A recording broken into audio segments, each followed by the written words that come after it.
अस्सलाम वालेकुम वरहमतुल्लाहि वबरकातुहू। क्या हाल चाल हैं? ठीक हैं, फिट फाट। मैं हूं आपका दोस्त ताहिर मीरानी और आप देख रहे हैं यूट्यूब चैनल में मीरानी। आज की वीडियो में मैं आप लोगों के साथ अपना एक छोटा सा एक्सपीरियंस शेयर करूंगा कि मैं चाइना में 5 साल रहने के बाद पाकिस्तान को कैसे देखता हूं। सबसे पहले जिसमें मैं बात करना चाहता हूं वो फूड है। ओबियसली दोनों कंट्री की जो फूड है वो डिफरेंट है। चाइना में जो फूड है लोग मोस्टली बॉइल्ड फीड या फिर वेजिटेबल पे ज़्यादा रिलाई करते हैं और मोस्टली नूडल्स ज़्यादा खाते हैं। चाइना में जो स्पाइसेस हैं वो कम इस्तेमाल होते हैं, लेकिन कुछ चाइना के ऐसे एरियाज़ हैं जहाँ पे स्पाइसेस का ज़्यादा इस्तेमाल किया जाता है, जैसा कि सिचुआन। वहाँ पे जो ग्रीन चिली या रेड चिली है वो ज़्यादा इस्तेमाल होती है compare to other provinces of China. लेकिन अगर आप पाकिस्तान की बात करेंगे, पाकिस्तान में लोग जो हैं वो स्पाइसेस का ज़्यादा इस्तेमाल करते हैं और गोश्त ज़्यादा खाते हैं।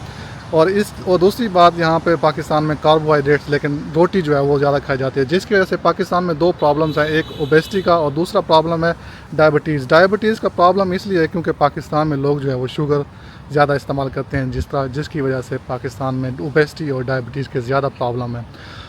जैसा कि मैं भी एक पाकिस्तानी हूँ, मुझे सबसे पहले पाकिस्तानी फ़ूड जो है वो बहुत ज़्यादा पसंद थी। चाइना आने से पहले मैं भी उस फूड के साथ यूज़ टू था, लेकिन चाइना आने के साथ साथ वक्त के साथ साथ मेरी जो ईटिंग हैबिट्स हैं वो थोड़ी चेंज हो गई हैं और मुझे अब थोड़ा लेस स्पाइसी खाना जो है वो पसंद है कंपेयर टू ज़्यादा स्पाइसी वाला। अभी मैं रिसेंटली पाकिस्तान वापस गया था तो तकरीबन मेरा कोई 5-6 केजी जो है वेट बढ़ गया। उसकी रीज़न ये है कि पाकिस्तान में जो फूड इस्तेमाल हो रही थी वो ज़्यादा कार्बोहाइड्रेटेड थी, लेकिन जिस तरह हम रोटी ज़्यादा इस्तेमाल कर रहे थे उसकी वजह से मेरा 1 महीने में 5 केजी जो है वो वज़न बढ़ गया।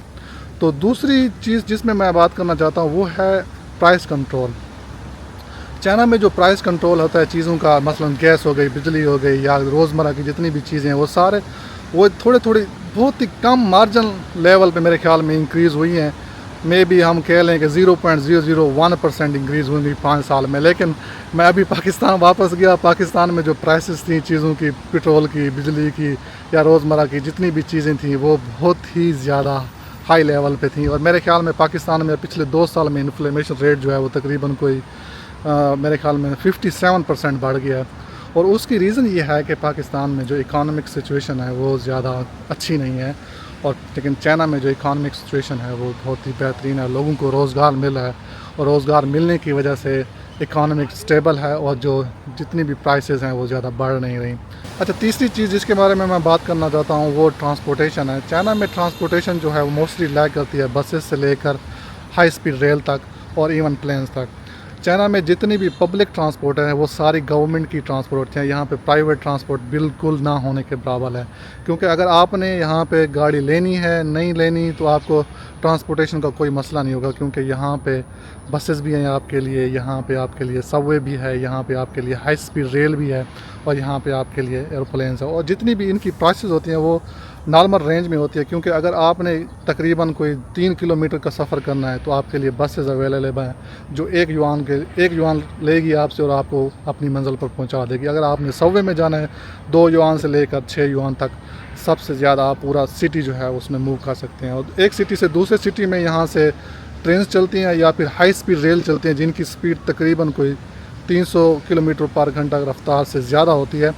लेकिन अगर हम पाकिस्तान की बात करें तो पाकिस्तान में जितनी भी पब्लिक ट्रांसपोर्टेशन है वो प्राइवेट लोगों के पास है, और पाकिस्तान में सिर्फ़ और सिर्फ मेरे ख्याल में बसें चलती हैं और दूसरा रेल चलती हैं, वो भी पुरानी, वही 1857 में अंग्रेज़ जब आए थे तो उन्होंने हमें कोई पटड़ी बिछा के दी थी, उसी पे हम अभी तक गुजारा कर रहे हैं। और इसकी वजह सबसे ये है कि हम लोगों ने अभी तक अपनी इकॉनमी जो है वो स्ट्रांग नहीं की।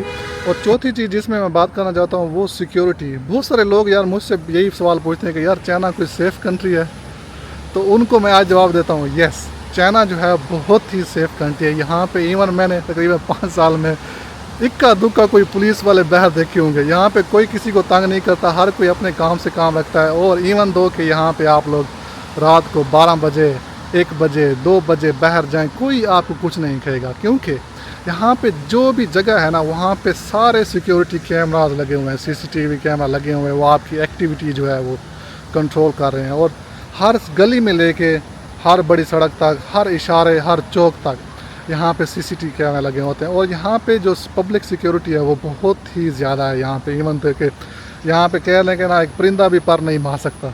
लेकिन पाकिस्तान में इसके बरक्स है, वो सिक्योरिटी सिचुएशन आपको ज़्यादा पता है, मुझसे ज़्यादा बेहतर पता होगा, क्योंकि वहाँ पे हालात जो हैं वो बिल्कुल ना होने के बराबर हैं। वहाँ पे कोई किसी को बंदा गोली मार के चला जाए पता नहीं चलता, और यहाँ पे परिंदा भी पर नहीं मार सकता, क्योंकि यहाँ पे जो इनकी गवर्नमेंट है इन्होंने सिक्योरिटी पे बहुत ही ज़्यादा, मतलब पब्लिक सिक्योरिटी पे बहुत ही ज़्यादा इन्होंने काम किया है। और इवन दो के लोग जो हैं वो अपनी शॉप्स जो हैं वो खुली छोड़ के चले जाते हैं, मतलब जितने भी यहाँ पे मार्केट्स हैं वो खुली पड़ जाते हैं, और इक्का दुक्का गार्ड होता है जो इनकी केयर कर रहा होता है। लेकिन पाकिस्तान में सिक्योरिटी बिल्कुल ना होने के बराबर है। और वहाँ पे उसकी रीज़न ये है कि पाकिस्तान में जो इकोनॉमिक सिचुएशन है ना वो ठीक नहीं है, और लोगों के पास पैसा नहीं है, तो इसलिए लोग फिर जाते हैं चोरी डकैती ये काम करने के लिए, जिसकी वजह से फिर वहाँ पे इस तरह के मसाइल जो हैं वो ज़्यादा पैदा होते हैं। तो पाकिस्तान को मेरे ख्याल में अभी वर्क करने की ज़रूरत है कि वो इस तरह के सिक्योरिटी या प्रोटेक्शन वाले एरियाज़ किस तरह प्रोड्यूस कर सकते हैं। वो भी इसलिए क्योंकि जान माल का तहफ़्फ़ुज़ गवर्नमेंट की रिस्पॉन्सिबिलिटी है, तो गवर्नमेंट को सोचना होगा कि वो किस तरह की पॉलिसीज़ अपनाएं कि वो अपने लोगों की हिफाजत कर सके और उनके माल की हिफाजत कर सके, उनकी जान की, हर वो चीज़ जो उस कंट्री से बिलोंग करती है उसकी हिफाजत कर सके। अच्छा, आखिर में मैं जिस चीज़ के बारे में बात करना चाहता हूँ वो बेगर्स के बारे में। और पाकिस्तान में जो बेगर्स की तादाद है वो दिन ब दिन बढ़ती जा रही है। उसकी रीज़न ये है कि पाकिस्तान में जॉब्स हैं ही नहीं, लोगों के पास खाने के लिए कुछ नहीं है, तो लोग मांगने के लिए मजबूर हैं। लेकिन चाइना में तकरीबन मैं 5 साल से हूँ, और 5 साल में तकरीबन मैंने सिर्फ 2 लोग ऐसे देखे हैं जो बैक कर रहे हों या होमलेस हों।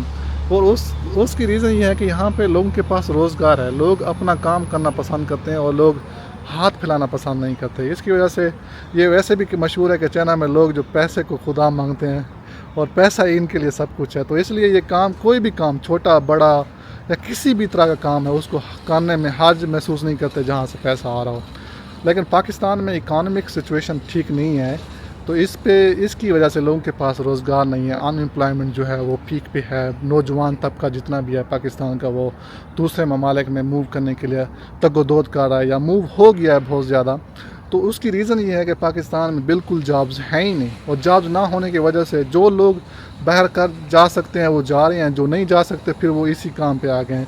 क्योंकि पाकिस्तान में जितनी भी इकोनॉमिक पॉलिसीज़ हैं वो मेरे ख्याल में प्राइवेट लोगों के पास हैं, जिनके अपने बड़े बड़े बिज़नेस हैं, और उनके अपने बिज़नेस होने की वजह से उन्होंने अपने आप को तो अमीर किया, लेकिन गवर्नमेंट को जो है वो गरीब किया, जिसकी वजह से पाकिस्तान की इकोनॉमिक बिल्कुल ही ना होने के बराबर है अभी जो सिचुएशन है।